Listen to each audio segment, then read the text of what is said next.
진짜 요즘 중학생들이요. 겁이 없는 걸까요? 아니면 죄의식이 없는 걸까요? 한번 진지하게 생각해 볼 만한 그런 얘기입니다. 홍순빈 아나운서. 네, 이 남성 때문에 경찰이 나흘 동안 애를 먹었다고 하는데요. 비가 오는 날, 추정 나흘째 되는 날, 경찰차 블랙박스 영상에 담긴 그 모습을 확인해 보도록 하겠습니다. 네, 경기도 동두촌의 한 도로입니다. 지금 순찰차 전방 블랙박스 영상인데요. 지금 비가 이렇게 추적추적 오는 날 저기 멀찌감치 SUV 차량 한 대를 이렇게 추적하고 있습니다. 저 차량이요, 지금 노란불, 전멸등까지 무시하고 달리고 있어요. 바로 저 차량인데요. 지금 속도를 전혀 줄이지 않고 전멸등 무시하고 그리고 앞에 있는 빨간불, 신호까지 위반하면서 시속 150km의 속도로 굉장히 빠르게 달리고 있었습니다. 이렇게 새벽길에 빠르게 달리고 있던 차량을 경찰이 계속 추적하는데 경찰을 따돌리던 저 차량이 주택가 좁은 골목에 다다릅니다. 그런데 이 좁은 길에서도 저 SUV 차량이 속도를 줄이지 않고 있었어요. 굉장히 좀 안전에까지 우려가 되는 상황이었는데 네. 지금 다행히도 마주오던 차량에 가로막혀 저 SUV 차량이 멈춰서자 경찰이 내려서 운전석 쪽으로 향하고 있는 모습입니다. 아하. 운전석에서 그 운전자가 체포가 됩니다. 그리고 다른 경찰관이 뒷자리에 타고 있던 다른 남성도 체포하는 모습이었어요. 네. 체포를 하고 보니까 저 운전자와 다른 남성이 어딘가 좀 앳돼 보인다 싶었는데 네. 이 남성들 모두 중학생이었습니다. 김복준 의원님.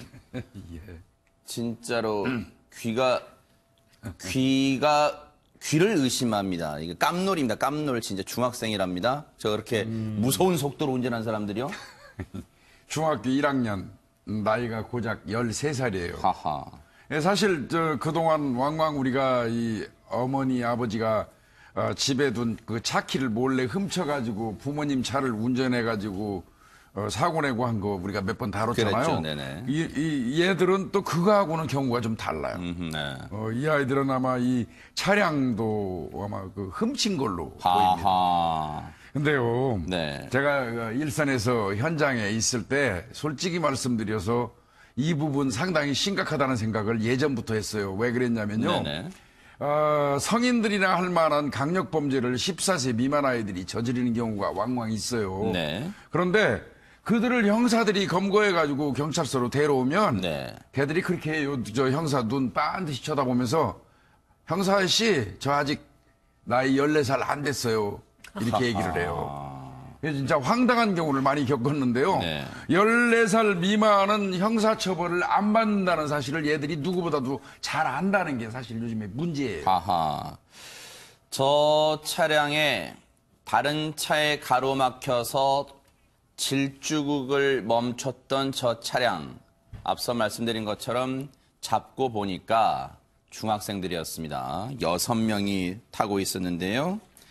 서로 가출하면서 알게 된 사이라고 하는데 유인경 평론가님 더더욱 기가 막힌 것은 이들이 나흘 동안 경기도 안성, 안산, 안양, 의왕, 성남 이 일대를 훔친 차로 돌아다녔답니다, 지금. 네. 근데 이 요새 아이들을 그 숫자상의 나이로만 판단할 수가 없는 게 두세 살부터 이 휴대폰을 손으로 쥐고 있어서 모든 세상은 그걸 배우잖아요. 아하. 그래서 자기들은 모든 걸 잘 안다고 생각하기도 하고 네. 뭐 운전도 게임으로 배워갖고 자기네들 잘할 수 있을 거라고 생각했다지만 아, 모든 범죄나 자기네들이 촉법소년이라는 것, 네. 그다음에 행선지를 자꾸 이동해야지 추적을 피할 수 있다는 것, 네. 이런 걸 많이 알고 있기 때문에 네. 이제 우리가 어린이는 정말 영원한 천사라고 생각했던 개념을 좀 바꿔야 되는 것이 네. 아닌가라는 생각이 들 정도입니다. 이렇게 저 마지막에 보세요. 전국 아이고, 참. 이 경기 일대를요. 보세요. 1차 절도 차를 앞서 우리 김복준 의원님 말씀처럼 무슨 이 청소년들이 자기 부모 차량을 몰래 가지고 나온 게 아니라 차를 훔치면서 훔치고 버리고 훔치고 버리고 훔치고 버리고 이런 식으로 도주 행각, 범죄 행각을 버젓이 했습니다. 김복준 의원님. 예. 운전하는 게임을 많이 해서 운전을 잘한다고 생각했고 운전을 해보고 싶어서 차량 절도했다. 이거 죄의식이라고는 요만큼도 안 느껴집니다. 지금 이 말에 보면. 이 아이들은 이제 청소년 범죄의 어떻게 보면 특징이기도 한데요. 아하. 이미 가출을 했다고 하면 여러분들 사고 꽤나 치는 아이들이에요. 그런 아이들끼리 6명이 뭉치게 되다 보니까 네. 죄의식이 반분돼 버린 거예요. 분산돼 버린 거예요. 네. 이게 잘못된 행위라는 것 자체도 크게 개의치 않는 그런 그 양상을 보이고 네. 더 나아가서는 이들도 아마 제가 아까 말씀드린 것처럼 우리는 형사처벌 받지 않는 나이라는 거를 아마 누구보다도 잘 알을 것 같아요. 네. 그래서 지금 차 몇 대 잃어버렸더라고요. 청주에서 제일 먼저 훔쳤죠. 네네. 청주, 안성, 안산, 안양, 의왕, 성남 그리고 최북단으로 와서 동두천까지 간 거예요. 마지막에 동두천에서 검거됐군요. 그렇게 네. 됐다면은 거의 국토를 이렇게 횡단하다시피 해서 올라왔거든요. 그러네요. 수도권으로. 네. 종단에서. 네. 그렇죠. 종단에서. 아하. 그렇다고 한다면 이 아이들 만약에 사고 나가지고 운전도 익숙하지 않은데 큰 사고가 났다면 지들 애꿎은 본인 6명도 위험했고요. 그러네요. 네. 그리고 또 이들의 어떤 그 미숙한 운전으로 인해서 그 실제로 주행하던 우리가 다칠 수도 있잖아요. 그러네요. 맞아요. 이런 거 생각하면서 저 모구리 송연한 섬찟한 일이죠. 그래서 제가 보니까 네. 이 문제가 하나 있기는 해요. 우리 어른들께서 네. 다 시동을 켜놓은 상태에서 잠깐 뭐 가게라든지 내려서 뭐를 그 가지러 간 사이에 이 애들이 그 차를 가지고 나왔거든요. 아하, 네. 이 부분 좀 관리 좀 어른들이 좀 잘해줬으면 좋겠어요. 네. 이 가출 청소년 6명이 훔친 차량은요, 닥치는 대로 정말 차종을 가리지 않았습니다. 소형 트럭에서부터 조금 전에 보신 대형 SUV까지 정말로 훔치고 버리고를 반복했는데, 혹시 검거 당시에 혹시 이 아이들, 이 철딱선이 없는 아이들 극렬하게 저항했을까요? 검거 당시 상황 좀 들어보시고 이어가 보도록 하겠습니다. 한 10분 이상 정도 이렇게 계속 도주를 하고 있던 상황이었거든요. 뭐 신호위반이나 뭐 이런 식으로 쭉 도주를 하다가 막다른 부분에서 이제 경찰이 앞에서 길을 막고 그리고 뒤에서 딱 차단을 하자 했을 때서야 그때서야 딱 잡힐 수 있었던 거거든요. 뭐 체포 과정에서는 뭐 크게 뭐 저항은 없었고요.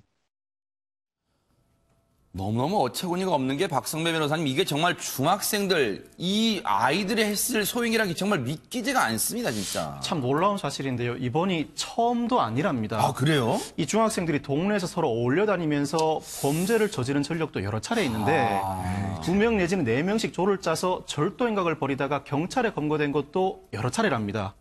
특히나 이번에 검거된 중학생들 중 일부는 지난달 25일에 네. 청주의 한 아파트 단지에서 차량을 훔쳐서 몰고 나가다가 네. 주차장 기둥을 들이받는 사고까지 냈대요. 허허. 그때도 경찰에 검거가 됐었는데 제가 예전에 지구대 순찰요원 근무를 할 때도 차량을 절도해서 훔쳐서 달아나는 차량 추적하는 것은 매우 위험합니다. 당연히 신호 위반하고 과속을 하게 되거든요. 네네. 그 당시에는 성인들이었습니다만 차량 절도 자체도 문제지만 그로 인해서 발생하는 보행자, 다른 차량에 대한 위험, 참. 교통안전에 큰 위해를 가하거든요. 이 학생들의 운전 행태를 봐도 단순한 절도 행각을 넘어서서 여러 위험 야기 요소들을 내포하고 있었던 것 같습니다. 네. 당시에도 검거가 됐었는데 네. 10세 이상 만 14세 미만, 즉 형사 미성년자로서 촉법소년에 해당한다는 이유로 형사 입건이 되지 않은 경우가 대부분이었고 하하. 그렇게 검거가 됐음에도 불구하고 다시 훈방되고 나서 네. 또 다른 범행을 반복적으로 저질러 왔던 겁니다. 하하. 그런데요, 지금 손정혜 변호사님, 박성배 변호사님 말씀 들으니까 얘네들 지금 철딱선이 없는 표현으로 그냥 할 게 아니네요. 지금 분노가 느껴집니다. 지난달에도 범죄를 저질렀어요, 지금. 그러니까 법의 엄중함을 모르는 미성년자라고 보시면 될 것 같은데 우리 법의 형사 미성년자가 만 14세 미만이면 처벌이 어렵거든요. 근데 어떠한 것도 받지 않느냐 그렇진 않고요. 네. 촉법 소년이라고 해서 만 10세, 만 14세 사이 구간은 촉법 소년으로 보호 처분을 내릴 수 있어요. 아하. 가장 중하게는 소년원의 위탁, 분류해서 소년원에 들어간다고 보통 얘기하는데 네. 그렇게 처분할 수 있는데 아무래도 초범이고 중학교 1학년이면 굉장히 어리잖아요. 그렇죠. 그래서 많이 선처를 받았던 것 같은데 그 선처가 이 아이들에겐 도구로 돌아왔습니다. 네. 제대로 된 처벌을 받지 못하다 보니까 계속 반복하고 있어 보이거든요. 문제는 보호자들은 어디 갔나 그런 생각도 드는데요. 네. 그래서 지금 소녀법 폐지해야 된다. 이 형사 미성년자 나이를 만 14세에서 만 13세로 떨어뜨리는 개정안도 올라와 있거든요. 네. 이 법의 미비한 걸 이 미성년자들이 이렇게 악용한다고 한다면 순진하다고 우리 사회가 언제까지 보호해야 될 그러니까요. 것인가 이런 걸 좀 생각해 봐야 될 것 같고요. 6명 중에 3명은 지금도 형사처벌은 가능합니다. 네. 그럼에도 소년법상 보호처분으로 같이 연계될 수도 있는데 이번에는 따끔하게 정말 혼내서 네. 앞으로 본인들 목숨도 위험한 겁니다. 네. 좀 주의시켜야 되지 않을까 합니다. 물론 처벌만이 능사는 아니라고 뉴스파이터 시간에 늘 말씀드립니다만 지금은요 공권력과 법을 무시하고 경시하는 이런 분위기 뭔가 경각심을 주는 차원에서라도 뭔가 특단의 대책이 있어야 되는 거 아닐까 이런 생각도 해봅니다. 너무너무 분통 터지는 그런 사건이었습니다.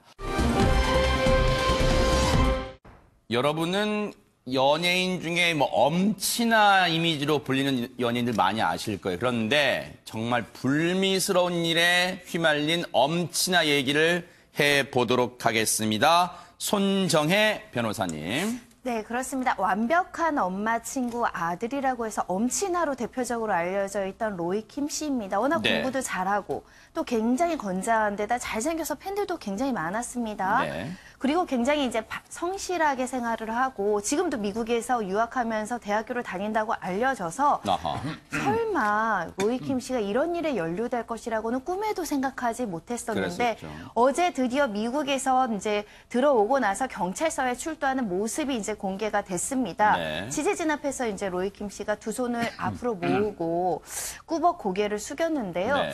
이 로이킴 씨 굉장히 수척해 보여서 또 많은 사람들이 놀라기도 했습니다. 네. 그 모습 직접 보겠습니다. 네. 제일 먼저 저를 또 응원해주시고 아껴주셨던 팬분들 그리고 가족분들 그리고 국민 여러분께 심려 끼쳐드린 점 진심으로 죄송합니다. 진실되게 또 성실히 조사 잘 받고 나오겠습니다. 죄송합니다. 올린 음란물 본인 직접 촬영하신 건가요? 음란물 유포 불법인 거 모르셨습니까? 대화방에서 마약류 지칭하는 은어 사용했다고 하는데 사실 맞나요? 마약 검사 응할 생각 있습니까? 단체 대화방 멤버 중에 마약 복용한 사람 있나요? 본인이 마약 복용했는지도 말씀해 주시죠. 책임하게 피하지 마시고 답변해 주시죠. 팬들에게 한 말씀 해주시죠. 음란물 올리신 거 맞습니까? 혐의 인정하십니까? 죄송합니다. 내내 묵묵부답하다가 마지막에 정말 짤막하게 들릴 듯 말 듯하게 죄송합니다 그랬는데 박성배 변호사님 아무 얘기도 안 하다가 뭐가 죄송하다는 걸까요 지금?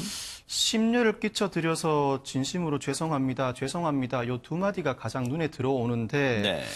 본인은 이렇게 생각할 수도 있을 것 같습니다. 음란물 유포 정도로 내가 미국에서 하고 있던 학업도 중단하고 한국으로 돌아가서 경찰 수사까지 받아야 돼? 이런 생각을 할 수도 있었을 것 같아요. 아하. 그래서 원래 예정돼 있던 귀국 일자까지 조정해가면서 취재에서 눈을 피해 새벽에 귀국도 했던 것 같고요. 네. 이런 일로 언론 앞에 서는 것 자체, 수사를 받으러 가는 것 자체가 마뜩찮거나 굉장히 불편해하는 것 같습니다. 네. 그리고 그 자리에서도 어떤 이야기를 할 때 불필요한 논란을 일으키지 않도록 굉장히 정제된 이야기만 하고 들어가야겠다고 마음을 먹고 네. 그런 행동을 그대로 보인 것 같습니다. 네. 설마 진짜 이런 얘기 여쭤보면 안 되겠지만 박성배 변호사님 변호인이 가서 아무 말도 하지 마요. 언론이 물어보면 아무 말도 하지 마 이러진 않았을까요? 하지 않을까요? 그렇게 하시는 변호사님들도 있습니다. 있어요? 예, 왜냐하면 말하는 게 나니까. 수사 과정에서 수사관들이 어떤 자료, 어떤 인적 증거, 물적 증거를 가지고 있는지 모르는 상태에서 어허. 섣부르게 내가 언론 대응을 했다가 나중에 그 말을 주워 담을 수가 없는 상황이 벌어지잖아요. 네. 본인의 형사처벌에 중대한 영향을 미칠 수 있으니까 언론뿐만 아니라 누군가한테 문의가 오더라도 섣불리 대답을 하지 말라고 이야기해 주시는 변호인이 그런 조언을 하는 경우가 변호인의 역할이죠. 아, 그렇군요. 그런데 앞서도 얘기 잠깐 나왔습니다만 유인경 평론가님 사실 로이킴 씨 많은 분들이 좋아했었어요. 실제로 뭐 또 엄친아 이미지로도 유명했고요. 네. 로이킴 씨를 보면서 하느님이 저 친구한테만 패키지로 선물을 줬구나 라는 생각이 들 정도였어요. 부모님도 교수면서 서울 막걸리에 뭐 주주기도 하셨고 네. 오디션 프로그램에 나왔던 어머니나 뭐 누나도 보니까 너무나 곱게 하고 공부도 잘하고 네. 잘생기고 또 주변에 근데 그래서 이렇게 이미지가 좋았던 만큼 지금의 사건이 어마어마한 충격과 창피와 추락으로 느껴졌을 겁니다. 지금 요 화면과 비교해보면 네.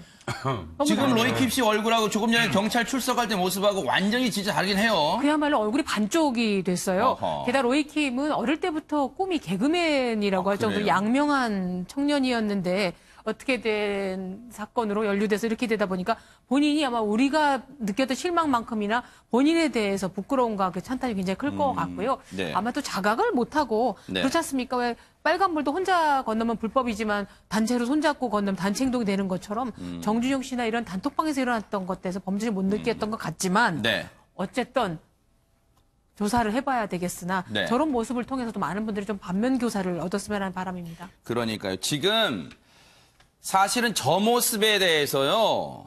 앞서 영상에 본 모습과 경찰 출석할 때 본 모습 뭐 수착하다는 표현 저희가 씁니다만 동정심을 지금 느낄 그럴 때가 아니에요. 김복준 의원님. 네, 예. 지금 뭐 앞서 기자들이 물어볼 때는 뭐 묵묵부답했습니다만 정말 자기 말을 약속을 지키려면 성실하게 아는 선에서 있는 그대로 다 얘기해야 됩니다. 지금 네. 얼굴 수척한 거 갖고 지금 그냥 넘어갈 사람 아니에요 지금. 마음고생이야 미국에 있으면서 많이 했겠죠. 네. 그리고 경찰 소환을 앞두고 귀국을 할 입장인데 거기서 고민하면서 살이 찐다면 그건 거꾸로 잘못된 사람이죠. 아하. 저 정도 수척해가지고 오는 거는 지극히 당연하다고 저는 생각되고 네. 저렇게 마음 끓이는 고생을 하면서 인생은 그것도 커가는 거예요. 아. 그래 두 번 다시 그런 행동 안 하겠죠. 네. 어제 보니까 경찰에서 조사한 게 오후 3시부터 저녁 7시 10분까지 아하. 4시간 10분 정도 조사했어요. 네네. 근데 솔직히 말씀드려서 로이킴이 받고 있는 혐의는 네. 정보통신망법상의 음란물 유포예요. 아하. 1년 이하의 징역 1,000만 원 이하의 벌금입니다. 네. 이 카메라 등 이용 촬영죄하고는 격이 좀 달라요. 네. 그런데 이 조사를 4시간 10분 경찰이 받을 이유는 없어요. 네. 솔직히 뭐 2시간이면 그 조사는 받고도 넘칠 겁니다. 네. 그럼에도 불구하고 4시간 10분을 조사 받은 거는 네. 경찰이 다른 게 있어요. 뭘까요? 그들이 2016년도에 단톡방에서 자기들끼리 나눴던 대화 중에 네. 고기와 캔디가 들어 있습니다. 그게 뭐예요? 대마초로 일반적으로 그 마약하는 사람들이 이 고기 먹자, 고기라고 얘기하고. 그런 은어로 쓰는 거군요. 은어로 쓰이죠. 아. 그 다음에 합성마약 같은 거를 여자친구하고 캔디 먹는다, 뭐 이런 식으로 얘기하지 아하. 않습니까? 그 대화하고 오고 간 거에 대한 것도 아마 아하. 같은 단톡방 멤버였기 때문에 네. 경찰이 집중적으로, 어쩌면 경찰이 그게 더 중요하지 아, 했을지도 몰라요. 그러네요. 더 나아가서는 네. 이제 그 단톡방 멤버 중에 승리라든지 이런 사람들이 받고 있는 성매매 알선 의혹이라든지 아하. 이런 거 등등 외곽 부수적인 거를 아. 2시간 이상 조사했을 거라고 저는 생각합니다. 그래서 앞서 취재진들이 물어볼 때 마약했는지 마약 복용했는지도 말씀해 주셔 그런 질문이 있었습니다. 4시간 조금 넘는 경찰 조사 마치고 돌아가는 모습도 한번 보시고 이어가 보도록 하겠습니다. 충분히 받으셨나요? 검사 충분히 받으셨나요? 인남을 입고 왜 하셨습니까? 소명 말씀해 주시죠. 여전히 혹시나 했으면 여전히 답은 안 했습니다. 그런데 로이킴이라는 사람이 한국에 들어온 게 9일입니다. 9일 새벽이에요. 근데 이 들어오는 걸 놓고도 지금 말들이 뒷말이 무성하답니다. 홍순빈 아나운서. 그렇습니다. 로이킴 씨는 지금 다니고 있는 대학에 있는 워싱턴에서 한국으로 그제 오후에 귀국할 예정이었습니다. 그런데 예상과 달리 취재진의 눈을 피해서 직행이 아닌 뉴욕을 거쳐서 한국으로 그제 오후가 아닌 새벽에 극비 귀국한 것으로 알려졌습니다. 네. 새벽에 원래는 9일날 오후에 올 것 같다더니 9일날 새벽에 도착했다는 거예요. 그래서 뭔가 언론을 따돌리려고 기습 입국 간 거 아니냐 곱지 않은 시선이고요. 그 비행기에서의 모습도 고스란히 찍히기도 했습니다. 그런데 유인경 평론가님, 일단은 로이킴과 정준영은 때려야 뗄 수 없는 관계다. 뭐 그런 얘기도 나오고 있어요. 2012년에 뭐 방송에선 오디션 프로그램을 통해서 알게 된 사이고요. 경선 과정에서 둘이 먼지가 되어라는 김광석 씨 노래를 부른 게 좀 전설처럼 지금도 굉장히 많은 조회수를 하고 있는데 두 사람은 아마도 외국 생활 경험이 많고 오디션에서 또 거치면서 동료의식에 의해서 친한 것 같은데요. 로이킴 아버님이 정준영 씨랑 같이 나온 걸 보면서 정준영하고는 절대 친하지 말아라. 그런 말도 했대요. 이런 충고를 했다고 합니다. 그래서 정말 자고로 어르신 말씀은 꼭 들어라라는 얘기를 지금 할 수밖에 없는 거고요. 네. 삶의 연륜이 묻어나고 사업을 하고 학교 학생을 가르치던 분이 볼 때는 저 친구가 어떤 성향을 가진 건지 알았을 텐데 만약에 정준영 씨를 만나지 않았더라면 로이킴이 꼭 이런 사건에 연루됐을까? 뭐 이런 생각도 하기 때문에 정말 사람들은 주변 사람들이 어떤 사람인가 영향을 크게 받는다는 생각을 해봅니다. 그러다 보니까 손정혜 변호사님, 정준영이 등이 포함된 단톡방이 정말로 어떻게 보면 화약고다. 이런 생각마저 듭니다, 진짜. 네, 그렇습니다. 그 대화방에 참여한 사람이 16명으로 알려지고 있는데 이 16명이 단체 대화방에서 유포한 것도 있지만 1대1로 다른 사람이랑 대화한 내용도 있다라고 하고요. 네. 이미 이 대화방에 참여했던 2명은 구속된 상태입니다. 네. 정준영 씨 구속돼 있죠. 버닝썬 직원 김모 씨도 지금 구속되어 있고 제명은 성폭법 위반입니다. 네. 나아가서는 승리 씨도 지금 조사받고 있는 상황이고요. FT 아일랜드의 최종훈 씨도 지금 입건돼서 수사를 받고 있는 상황입니다. 아하. 그리고 에디킴 씨도 피의자로 전환돼서 피의자로 조사를 받고 있는 상황이고요. 네. 가수 이종현 씨와 용준혁 씨도 참고인이지만 지금 경찰 조사를 받고 있습니다. 네. 이 대화방에서 이루어진 각가지 문제의 소지가 되는 사건들 때문에 지금 굉장히 많은 사람들이 아하. 조사 대상에 올라 있다라고 보시면 되겠습니다. 그러네요. 그런데 앞서 로이킴 얘기를 했었잖아요. 그런데 이 파장이 박성배 변호사님, 미국까지 미치고 있다는 게 대체 무슨 말입니까? 바로 로이킴이 재학 중인 조지타운대에도 이 파장이 미쳤다는 겁니다. 거기 재학 중이에요, 지금? 그렇죠. 이 조지타운대 교칙에 보면 네. 성적 학대 금지, 사안에 따라서 학생 신분을 박탈하고 출교한다는 규정을 두고 있는데 한국에서 수사가 시작되니까 이 대학에서 자체 조사를 진행하고 있는 겁니다. 그래요? 이 조지타운대 대변인이 이번 성적 일탈 사례에 대해 확실하게 조사해서 즉각 결과를 공개하겠다. 아하. 이번 사건을 대단히 엄중하게 보고 있으며 공정하게 평가할 것이다. 이렇게 입장을 밝혔는데 네. 그동안 로이킴 씨가 가수 활동뿐만 아니라 학업을 병행하면서 엄진하라는 이야기를 많이 들어왔잖아요. 네. 수사 결과에 따라서 형사처벌도 받게 될 수도 있고 네. 연예인 생활도 굉장히 위기인데다가 본의 아니게 학업마저 중단당하게 될 상황에 놓여 있는 겁니다. 일단 조지타운대는 김복준 의원님 강력한 의지를 밝혔습니다만 지금 저기에서 약간 의문이 드는 게 자체 조사로 확실하게 조사하겠다. 근데 지금 오히려 국내 경찰 조사가 선행돼야지 그걸 토대로 뭐 미국이 그렇죠? 판단하겠지 않겠습니까? 네, 당연히 네. 뭐 자체 조사라고 이야기하지만은 네. 뭐 저 사람들이 한국에 와 있는 로이킴을 대상으로 해서 어떤 자체 조사가 가능하겠습니까? 네. 결국은 한국 수사기관의 수사 결과를 참고해가지고 아마 그러니까요. 상응한 조치를 취하지 않을까 싶습니다. 네, 결국은 우리 경찰의 이 어깨가 더 무거워집니다. 이건 반드시 명명백백하게 밝혀주기를 바라겠습니다. 어제 기자들에게 긴급하게 기자회견을 자청한 사람이 있습니다. 그 얘기를 해볼까 합니다. 홍순빈 아나운서. 네, 마약 투약 혐의를 받고 있는 화하나 씨는 경찰 조사에서 지난해 말 한 연예인의 권유로 자신이 다시 마약에 손을 댔다고 진술했습니다.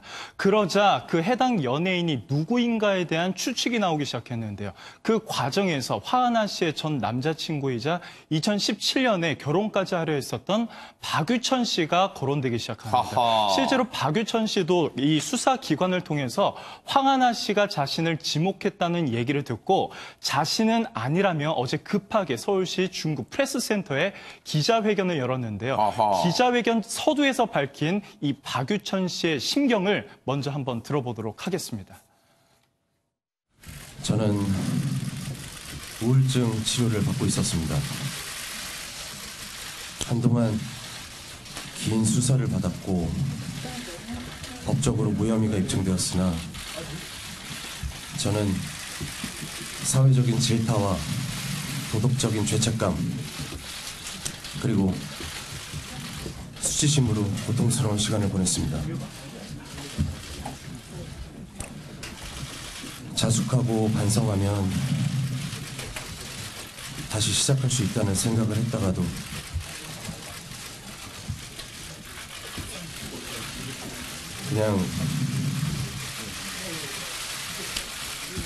그냥 죽어버리고 싶다는 생각에 사로잡히기도 하고 저 자신이 용서가 되지 않는 순간이 찾아올 때면 잠을 잘 수도 없고 술을 찾기도 했습니다. 정신과에서 우울증 치료를 받게 되었고 처방된 수면제로 겨우 잠들고 그렇게 하는 날들이 많았습니다. 손정혜 변호사님, 조금 전에 박유천 씨가 말한 도덕적 죄책감, 수치심, 어떤 사건을 말하는 겁니까? 2016년이었죠. 어떤 여성이 성폭력을 당했다라고 하면서 박유천 씨를 가해자로 지목을 합니다. 하하. 그리고 두 번째, 세 번째, 네 번째까지 피해를 입었다라고 이제 고소에 이르는 여성들이 등장하면서 성폭력 사건에 대한 수사가 진행이 됩니다. 오랜 조사가 있었고요. 사회적인 물의가 발생을 했는데 결국 무혐의 처분은 받았습니다. 그 강제성을 인정할 만한 증거는 없다라고 판단이 됐는데요. 그 당시에 굉장히 이미지에 타격을 많이 입었죠. 그리고 나서 이제 군 입대를 해서 복무를 마치고 이제 조용히 이제 연예계에 복귀하는 것 같았습니다. 네. 여전히 이제 여론은 우호적이지 않았고요. 그러겠네요. 외국에서도 이제 팬미팅 행사나 여러 가지 활동을 했고 네. 올해 초 2월에 이제 첫 그 솔로 앨범도 내기는 했습니다. 슬로우 댄스라는 것을 발표를 했는데 네. 그리고 나서 활동을 조금 하는 것 같았지만 지금 황하나 씨 사건으로 다시 기자회견을 그러네요. 열고 있습니다. 유인경 평론가님, 사실은 저 사건, 성폭력 그 사건이 터지기 전까지는 그래도 박유천 씨가 꽤 반듯한 이미지로 비치긴 했어요. 박유천 씨가 소속돼 있던 동방신기라는 그룹은 그러네요. 우리 기성세대들은 상상을 못할 만큼 인기를 끌었고요. K-팝을 굉장히 알리는데 공헌을 했었고 그랬죠, 네네. 박유천 씨도 뭐 해산 용모와 뭐 단정한 태도 등으로 좋은 이미지였는데 그 성폭력이 문제가 아니라 폭력이 일어났던 정수가 정말 우리가 방송에서 말하기도 어렵죠. 화장실 이야기가 나오는 바람에 이미지가 더 추락했고요. 네. 박윤석 씨의 동생도 연기자로 같이 활동을 해서 네. 형제 연예인이었는데 동생마저도 지금 더불어서 연예 활동을 잘 못하고 있는 상황인 것 같습니다. 네. 행동 하나하나가 정말 연예인을 공인이라고 해야 될지 안 될지 좀 경계선이 애매모호하긴 하지만 많은 청소년들이 롤 모델로 삼고 있는 거기 때문에 네. 좀 많은 이미지 추락이 있었죠. 네. 당시에 그 성폭력 사건에 휘말렸을 때 힘이 돼줬던 사람이 바로 황하나라는 사람이었습니다. 바로 연인 관계였죠. 그런데 이후에 결말은 좋지 않았습니다. 어제 기자회견에서도 황하나 씨에 대한 언급을 합니다. 그 얘기 들어보시고 이어가 보도록 하겠습니다. 저는 황하나와 작년 초 헤어질 결심을 했고 결별했습니다. 결별 후에 저는 황하나에게 협박에 시달렸지만 그래도 그 사람은 제가 정말 힘들었던 2017년 그 시기에 세상이 모두 등을 돌렸다고 생각했을 때 제 곁에서 저를 좋아해 준 사람이기 때문에 책임감이 있었고 미안한 마음이 컸습니다. 그렇기 때문에 헤어진 이후에 불쑥 연락을 하거나 집으로 찾아와서 하소연을 하면 들어주려 하고 매번 사과를 하고 마음을 달래주려고 했습니다. 그럴 때면 너무 고통스러웠고 저는 처방받은 수면제를 먹고 잠이 든 적이 많았습니다. 김복준 의원님, 예. 영화 같은 얘기들이 계속해서 쏟아져 나오고 있습니다. 결별 이후에 황하나로부터 협박이 시달렸답니다. 그러니까 작년 초에 이제 두 사람이 헤어졌다는 거 아니에요? 헤어지고 났는데도 황하나가 시도 때도 없이 집으로 찾아오거나 뭐 연락해가지고 불쑥만 만나자고 그래서 만나면 뭐 어떤 하소연 혹은 뭐 지금 얘기하는 협박의 내용이 뭔지는 모르겠습니다만은 네. 협박을 하곤 했다. 그래도 끝까지 묵묵히 본인은 들어줬다. 이제 이렇게 얘기하는데요. 네. 이 박유천 씨 입장에서는 그럴 것 같아요. 2017년 당시인가요? 그때 이 모든 사람들이 자기 주변에서 다 떠났죠. 뭐 이 사건에 연루되면서 네. 그래도 그 위급한 상황에 네. 어떤 그 백척한두의 상황에서 유일하게 자기 옆에서 이 머물렀던 사람은 화가 나 있던 건 맞아요. 그런데 그 이제 어떤 이유인지 모르지만 뭐 어느 정도 그 봉합이 되고 나니까 헤어졌다고 하는데요. 뭐 그래서 이제 본인도 우울증 치료를 하고 있었다고 이렇게 이제 얘기하는데 저는 지금 이 얘기 박유천 씨가 하는 거는 구태여 이거 경찰에 가서 조사하면 실제로 황하나가 진술하는 내용이 맞는지 틀리는지 나올 텐데 이렇게 기자회견까지 열어가지고 저렇게 할 필요가 있나 싶기도 하고요. 이것도 변호사분들께서 지원했을까요? 글쎄요. 저 어제 기자회견 내용에 저 발언이 나오다 보니까 다시금 주목받는 황하나의 SNS 글이 있다는데요. 손정혜 변호사님 뭡니까? 네, 바로 2월 28일에 SNS에 본인이 직접 쓴 글이 다시 화제가 되고 있습니다. 현재는 삭제된 상태인데요. 내용은 처음에 이렇게 시작합니다. 남자 하나 잘못 만나서 별일을 다 겪는다. 이렇게 장문의 글이 올라오는데요. 그 내용 중에는 일단 나는 마음이 약하지만 너무 참았기 때문에 모든 일을 공개하려 한다. 의미심장한데요. 엄청난 손해인 것도 알지만 오랫동안 참았는데 비겁하고 찌질함에 터지고 말았다. 매니저까지 불러서 잘못을 저지르고 도망갔다. 그러니까 이 부분에 대한 어떤 부분은 연예인으로 추단이 됩니다. 지금 그의 회사와 가족들이 머리를 맞대고 나를 나쁜 사람, 가해자로 만들려고 굉장히 노력하고 있다. 더러운 작전이라고 표현하라고 했습니다. 더러운 작전을 준비하고 있다는 메시지를 받았다. 그동안 그 사람에게 당한 여자들은 힘이 없고 돈이 없는 사람들이어서 꼼짝이 없이 당했지만 나는 다르다. 라고 얘기를 하면서 나는 절대 그렇게 되지 않을 것이다 라고 하고 그리고 마지막으로 이렇게 이야기합니다. 누구라고는 단정 짓지 말아라. 반전이 있을 수 있다. 이렇게 글을 썼는데요. 그리고 나서 그 글 마지막 부분에는 성매매, 동물학대, 그리고 여자 폭행, 사기라는 단어까지 결부가 되어 있습니다. 이 글은 누구를 겨냥해서 쓴 것이냐. 이 사건이 이제 발생하고 나서 이 글이 다시 화제가 되고 있습니다. 지금 손정혜 변호사님 말씀처럼 누구인지는 이 SNS 내용의 실명은 등장하지 않습니다. 하지만 여러 가지 억측이 나오고 있는 상황입니다. 그런데 어제 박유천 씨는 기자회견에서 자신에게 쏠리는 마약 관련 혐의에 대해서도 입장을 밝혔습니다. 그 내용 들어보시고 이어가 보도록 하겠습니다. 저는 결단코 마약을 하지 않았기 때문에 수사기관에 가서 조사를 받더라도 제가 직접 말씀을 드려야겠다 생각했습니다. 마약을 한 적도 없고 권유한 적은 더더욱 없습니다. 저는 다시 연기를 하고 활동을 하기 위해서 하루하루 채찍질을 하면서 고통을 견디며 노력하고 있습니다.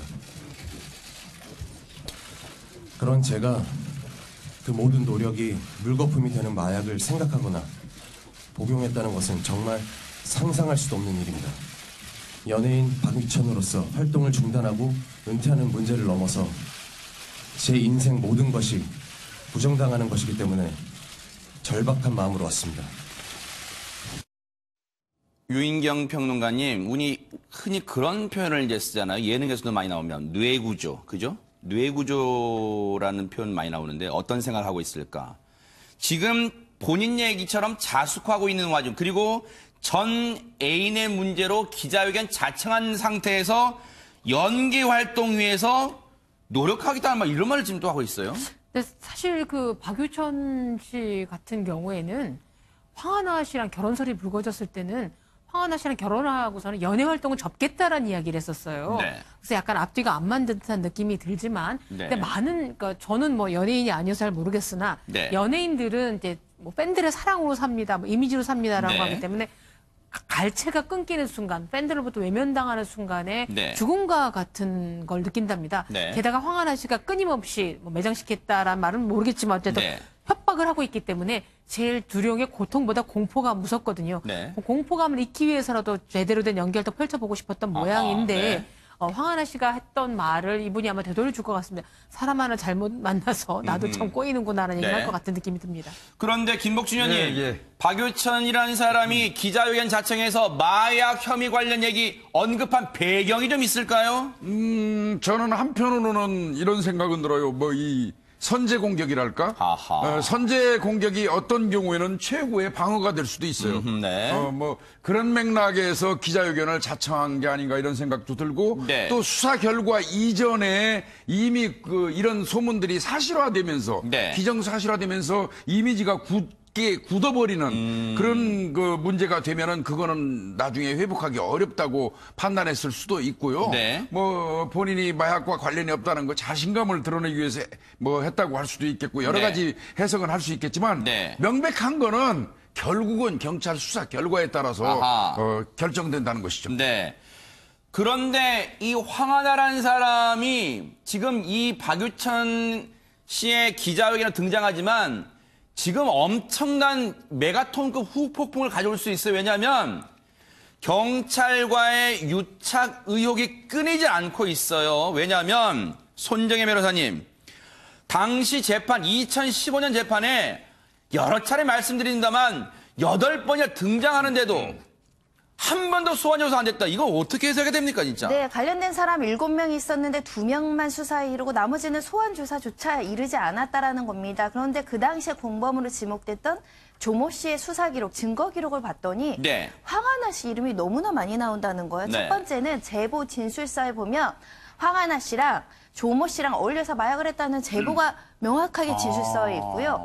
그다음에 참고인 조서를 보면 이 참고인 조사에서도 마찬가지로 황 씨와 조 씨가 함께 마약을 했다고 합니다. 네. 이 황 씨는 남양유아 외손녀입니다라고 이제 참고인 조사 과정에서 진술이 튀어나오니까 네.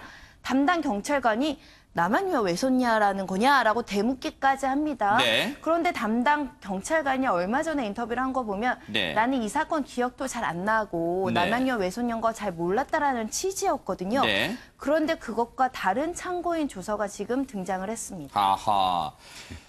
그런데요, 당시 판결문에 의문의 인물이 한 명 더 등장한답니다. 지금까지 언론엔 잘 드러나지 않았던 그 인물 대체 누굽니까? 박성배 변호사님. 지난 2015년에 조모 씨가 필로폰을 투약한 혐의로 구속돼 재판을 받았었죠. 네. 그런데 이 조시 판결문에 황하나 씨 외에도 또 다른 마약 공급자가 등장을 합니다.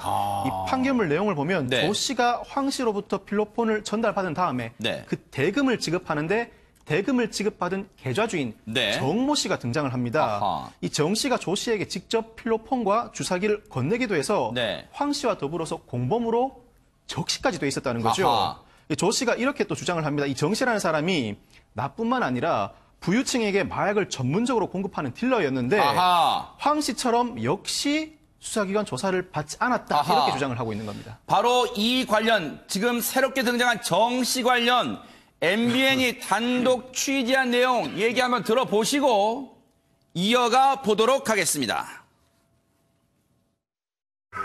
굳이 이런 데서 약간 그런 걸 파는 딜러? 이런 거래요. 서울까지 와가지고 이 부유층 자녀들을 이렇게 만나가지고 이제 약물에 중독시키고 이 정 친구랑 이번에도 황하나가 연관이 돼 있는 것 같더라고요. 계속 이제 투약을 했던 것 같더라고요.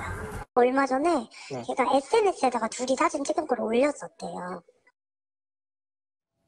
김복준 의원님, 예, 지금 예. 충격적인 내용들이 계속해서 나오고 있어요. 부유층에게 부유층 자녀를 만나 약물 중독시킨다. 약물을 계속 공급하면은 계속 사서 복용하고 투약하는 사람은 중독될 수밖에 없겠죠. 그런데 이 사람은 보니까 그냥 일반 마약 그 공급자는 아닌 것 같아요. 아하. 나름대로 타겟팅이 된 것 같습니다. 네. 부유층이나 거기에 플러스해서 연예인 쪽으로 네. 아마 전문 그 마약 공급 하는 사람인 것 같은데 네. 2015년 당시에 문제가 됐던 사건이 있었을 때에도 네. 황하나 같은 경우에는 조모 씨라는 여대생한테 그 마약을 공급을 했잖아요. 네. 그리고 그 사람한테 계좌번호를 적어줘요. 하하. 일로 입금하면 된다. 마약 그렇죠. 대금은. 네. 그 계좌번호의 주인이 누구냐면 지금 말씀하신 정모라는 사람이거든요. 그렇게 따지면 이 사람은 그쪽 범죄세계에서는 거의 꾼이고 프로라는 얘기예요. 네. 이 사람에 대한 조사는 상당 부분 좀 진행이 되어야 될 것 같고요. 네. 네. 지금 황하나는 그 이후에도 이 사람하고 만나가지고 같이 사진을 찍는 등 SNS로 올렸다고 하잖아요. 아하. 그렇다면 황하나는 그 정 씨하고 계속 그 끈을 이어오고 있었다는 그러네요. 뜻이죠. 네. 예. 황하나가 마약 공급 투약 혐의로 재판에 갔지만 아무런 조사도 안 받았잖아요. 근데 지금 얘기를 들어보면 황하나보다 더 공급 투약의 윗선이 정모 씨라는 생각도 듭니다. 반드시 밝혀내야 돼요. 그런데 자, 마약 관련 얘기 혐의를 받고 있는 로버트 할리 씨 얘기를 안 해볼 수가 없어요. 홍순빈 아나운서 구속영장 청구됐는데 어떻게 됐습니까? 네, 마약 투약 혐의를 받는 로버트 할리 씨가 이 구속영장 그 영장실질 심사를 받기 위해서 어제 오전에 수원지방법원으로 향하는 모습 뉴스파이터 시간에서도 확인해 봤었는데요. 어제 밤에 이 심사가 끝났다고 합니다. 그런데 결과는 구속영장 기각이었습니다. 아하. 이제 기각 후에 로버트 할리 씨가 이제 귀가하는 모습인데요. 이 모습도 계속해서 이어서 한번 보도록 하겠습니다. 구속 상태에서 조사 받게 되셨는데 어떠신가요, 심경이? 네? 그래도 죄송합니다, 지금. 네. 혹시 뭐 같이 투약하신 분 계신가요? 조사 받게 죄송합니다. 혹시 함께 투약하신 분 계신가요? 죄송합니다. 혹시 과거에 투약하신 거에 대해서는 혐의 부인하시는 건가요?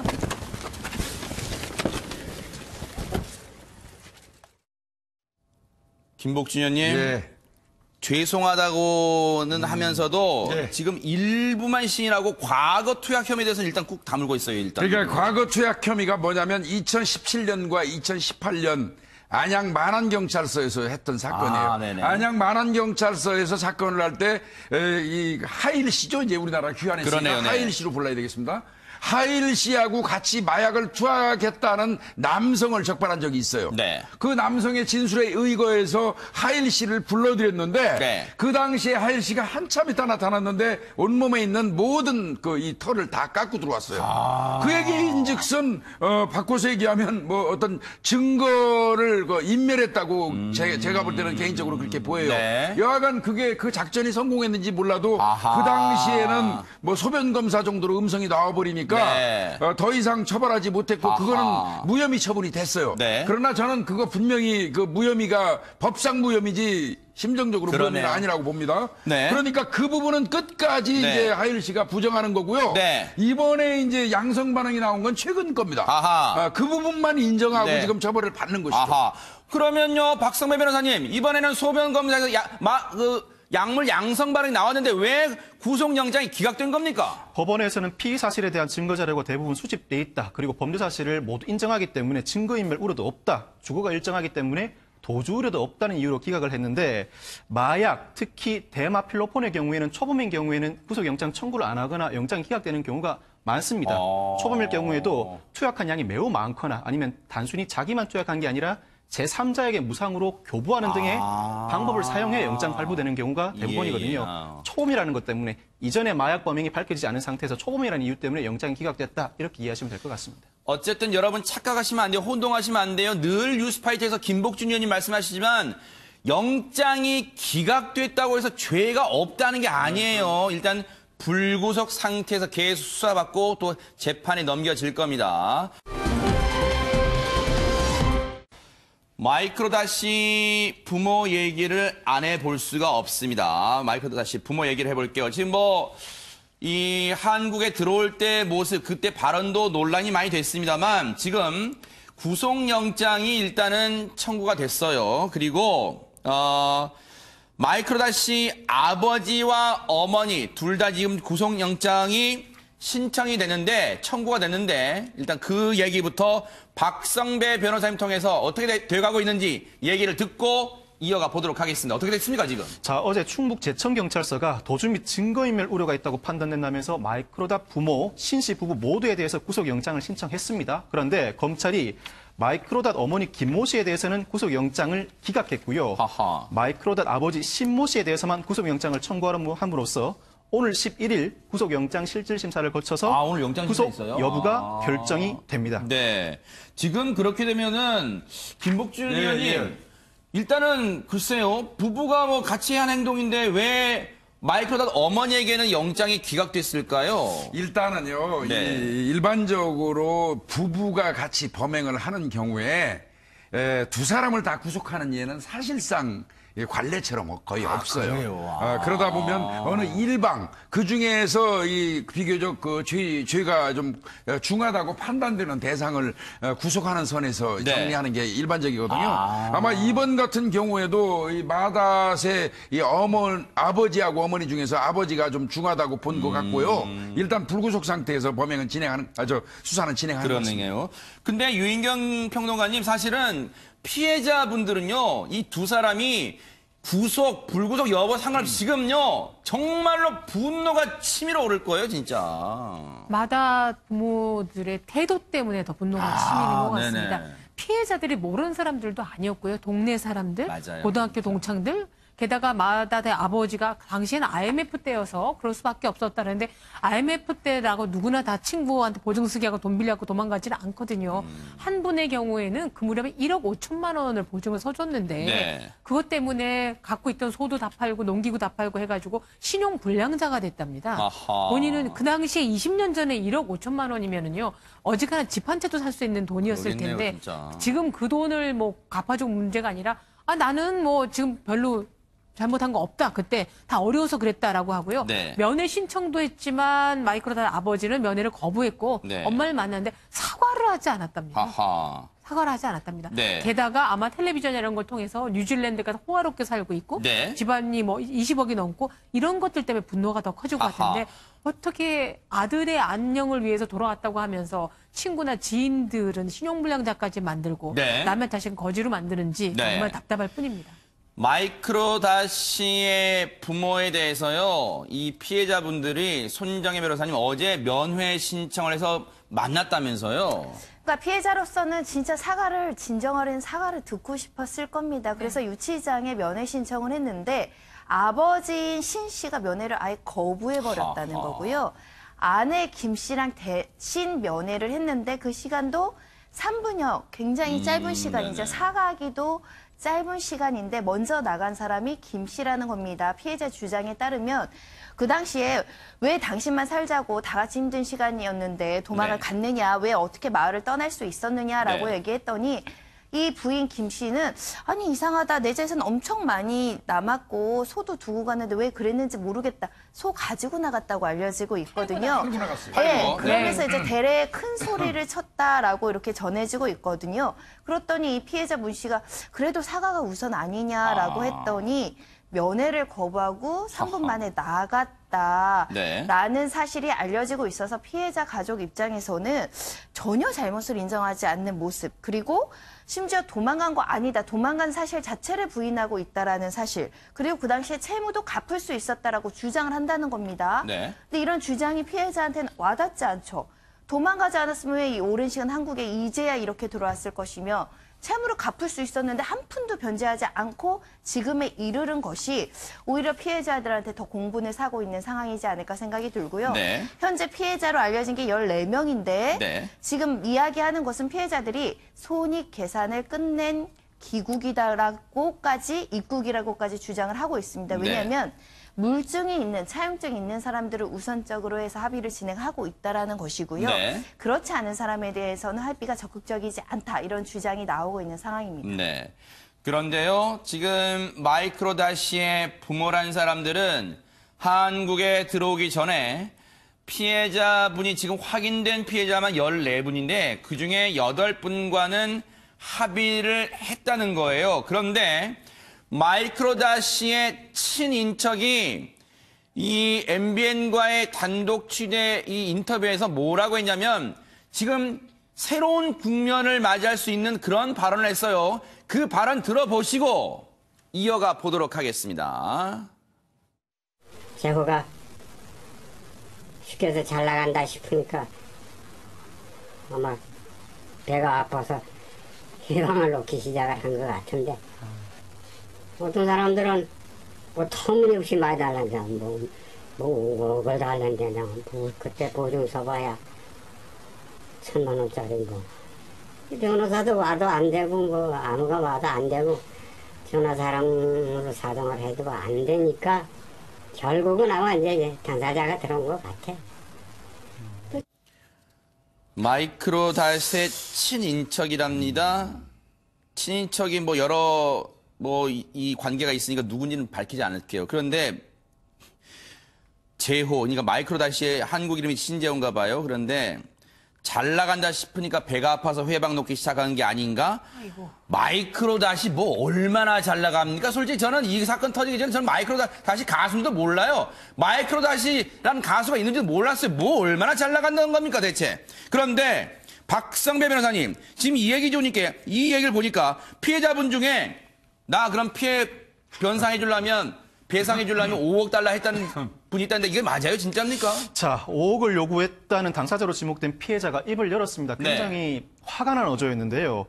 자, 액수도 맞지 않고 그런 요구를 한 적도 없다고 얘기를 합니다. 아하. 내가 피해를 본 액수가 2천만 원 정도인데 네. 지난 1, 2월쯤에 마이크로다 부모 측 변호인이 찾아왔더라. 네. 그 당시에 합의에 관한 이야기가 오고 갔는데 네. 당시 금리 등을 고려해서 5천만 원에서 6천만 원 정도를 요구했다. 5억이 아니라는 거죠. 네. 이 금액을 제시한 이유에 대해서는 주변 법무사, 세무사 등에게 문의를 해봤더니 네. 당시 금리 등을 고려하면 그 정도가 적당하다는 얘기를 들었기 때문에 이 금액을 제시를 했다. 그러면서 이제는 돈을 떠나서 더 이상 용서를 할 수가 없다. 네. 그분들 하는 행위가 너무 괘씸하다. 네. 언론 플레이가 너무 야비하다고 강조를 했습니다. 하하. 그러니까 이게 상식적으로 왜냐하면 피해자분들이 생각해 보세요. 정말로 당시에 마이크로다시의 부모한테 돈을 빌려줄 때도 아는 사람, 동네 사람이니까 믿고 빌려줄 정도로 순박하신 분들이에요. 그런데 이제 와서 무슨 이 돈을 노리고 지금 2천만 원 빌려준 분이 5억 노린다고요? 지금 그걸 마이크로다시 친인척이라는 사람이 아무런 근거도 없이 지금 이런 인터뷰를 하고 있어요. 난청인가 봐요. 5천을 5억으로 잘못 들었고요. 하하, 뭐. 계산을 네. 해보자면 그때 과자 한 봉지가 200원이었거든요. 네. 제가 기억하는데 지금 1,000원입니다. 네. 그럼 5배를 받으면 1억은 받아야 되는 건데 하하. 그것도 낮춰서 5, 6천 했으면 감사하게 여겨야 되지. 네. 5억은 한다는 건 정말 매를 번다고 해야 되나요? 그러니까요. 네. 그러다 보니까 이 피해자분의 얘기처럼 김복준 의원님 예. 그런 생각이 안 들 수가 없어요. 마이크로다 부모 측의 언론 플레이가 너무 야비하다는 거예요, 지금. 아니, 애초부터 적색 수배가 발부됐음에도 불구하고 들어오지 아니하고 5개월을 버티면서 네. 한국 측의 이 변호인을 통해 가지고 피해자들한테 접촉하는 방법부터 이미 계획적이고 지능적이었어요. 네. 여러 피해자 중에서 가서 원금이라도 받을래. 이거라도 받는 게 낫지 않냐? 네. 이런 것 등등으로 최소한도의 금액으로 그 당시에 2천만 원과 지금 2천만 원이 같습니까? 네. 본인이 알아서 곱하기 5 해줘야죠. 네. 그러면서 합의를 요구했었거든요. 네. 알기는 아는 겁니다. 사기죄에 있어서 피해자들과의 합의가 굉장히 중요하다는 거를. 그래서 어느 정도 선에서 하여튼 합의를 본 것 같아요. 나름대로는 작전이 성공을 한 거죠. 네. 그리고 한 5달 정도 기다리다 보면요. 네. 피해자도 기다리다가 지칩니다. 아하. 그런 그 심리를 교묘하게 이용하고 이제 적정선에서 합의가 절반 정도 됐다고 판단하고 지금 들어온 걸로 보이거든요. 네. 그렇다고 하면 이분들은 나름대로 머리를 상당히 쓴 거예요. 네. 반성 많이 하셔야 됩니다. 그러니까요. 진짜 반성 많이 하셔야 돼요. 이분들. 그러다 보니까요, 그런 생각이 들어요. 97년이면요, 22년 전이에요. 그런데 뉴스파이터 시간에도 이 사건 전해드리면서 너무너무 가슴 아팠던 게 뭐냐면 그 피해자분들, 가족분들 중에는요, 그 사이에 이 사과조차 이 피해 보상금은 손해 본 거 돈 받은 거는 고사하고요. 피해에 대해서 사과조차 받지 못하시고 안타깝게 운명하신 분들도 많아요. 피해자의 가족분들 중에는요. 그렇게 지금 피해자분들한테 2번 울리는 일을 하고서도 손정혜 변호사님 너무너무 반성하는 기미가 없고 앞서 마이크로다시의 엄마에게 들으셨죠? 우리 도망간 거 아니다. 그러면 그 밤에 왜 그 동네를 떠납니까? 그러니까 있는 사실도 지금 부인하고 있으니까 피해자들 입장에서는 진정어린 사과를 뿐만 아니라 본인들이 잘못한 것 자체의 자각이 없는 것이 아니냐. 그래서 이제 뻔뻔하다라는 주장이 나올 수 있는 상황인데요. 일단은 친인척들도 이렇게 얘기합니다. 이 마이크로다 부모하고 우리가 한 통속으로 아닌데 우리가 지금 더 힘들다 이런 주장도 나오고 있는 상황이에요. 네. 이 마이크로다 그 이모라는 사람은 뭐라고 얘기하냐면 그래도 다른 피해자들에게는 전화라도 해서 합의 시도라도 하지만 가족들에겐 일체 연락조차 없다라는 거예요. 아마 가족이니까 용서를 해주겠지 이런 막연한 기대를 하고 있지 않을까 생각이 드는데 네. 이모 씨라는 사람은 이모는 자기는 한 3천만 원 빌려줬고요. 남편이 5천만 원이라니까 8천만 원을 좀 빌려줬었다. 그때는 차용증, 가족끼리니까 이제 차용증도 안 쓰셨던 것 같고요. 세상에. 아마 고소도 안 했던 것 같습니다. 증거 자료가 없다라고는 하시는데 세상에. 그런데 한 번도 연락이 안 왔다라는 거예요. 아이고, 가족들에게 더 야박하다.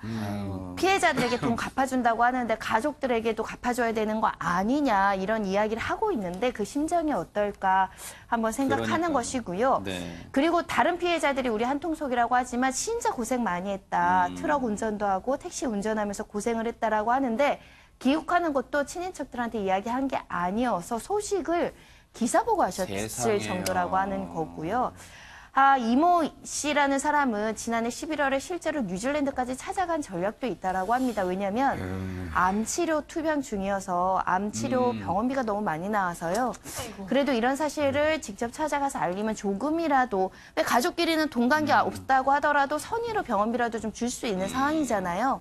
찾아갔는데 20년 전 피해 조금이라도 보상해달라. 내가 지금 간암 치료 받고 있다라고 알려줬지만 한 푼도 받을 수 없었고 생활이 어렵다라고 하면서 한국으로 돌려보냈다. 이렇게 주장하고 있습니다. 그 피해를 보신 분 한 분이 인터뷰한 내용 보니까요. 이랬대요. 마이크로다시의 부모가 그랬대요. 지금 우리 수중에 돈이 별로 없으니까 먼저 합의 보는 게 유리해요. 그러니까 저랑 합의 보시죠. 그랬대요. 그러면서 자신들이 그 마이크로다시의 부모가 1억 4천 그리고 아들 마이크로다시 1억 5천 정도 가지고 있으니까 요 범위 내에서 얼른 먼저 받는 게 유리해요. 이런 식의 유도했답니다. 그렇죠, 그러면 예전에 예능 나와가지고 여러분 기억하실 거예요. 예능에서 떠들 때 뉴질랜드에 19억짜리 집을 사줬다 떠든 거 그럼 다 그 거짓말이었어요? 그 집 팔면 다 변제하고 남을 거 아닙니까? 박성배 변호사님 그런 생각 듭니다. 그런 생각이 들죠. 그래서 이미 충분히 대비를 한 상태에서 입국을 한 것으로 보이고 네. 변호는 이미 선임해 뒀기 때문에 수사기관과 입국 일정도 조율을 했을 거란 말입니다. 네. 한편으로는 피해자들과 합의를 하고 실제로 합의도 여러 사람과 이루기도 했죠. 그렇지만 네. 또 한편으로는 본인의 재산을 일부 정리했을 수도 있고요. 또 수사에 충실한 대비를 했을 겁니다. 네. 바로 들어오지 않고 5, 6개월 있다가 들어왔던 건 충실한 수사 대비를 하고 난 다음에 이 정도면 들어가서도 충분히 다퉈볼 만하다고 생각했기 때문에 들어온 것 같습니다. 네. 그래서 오늘 구속영장 발부 여부가 주목이 됩니다. 아하. 결국은 범죄 사실 소명 네. 여부가 관건이기 때문이죠. 김복준 의원님. 예. 이래놓고 지금 아들은 물론 뭐 대한민국 연좌제가 없으니까 아들은 또 다시 방송 노래 제기 준비하고 있답니다. 그런 보도 나오고 있어요. 산체스하고 형 산체스하고 마이크로다 이 두 사람 뭐 재기 준비하는 것 같은데 이거죠. 결국은 빨리 부모가 들어와서 합의하고 불구속으로 빠지고 정리된 다음에 네. 아이들 이제 그 활동하게 한다는 건데. 네. 97년도에 IMF 때 한 마을을 초토화시키는 분들이에요. 그러니까요. 오직 하면 마이크로닷을 마을 돈 끌어다시라고 불러요, 사람들이. 아하. 남의 눈에 눈물 나게 하면 자기 눈엔 피눈물 나는 법이란 걸 명심하시기 바랍니다.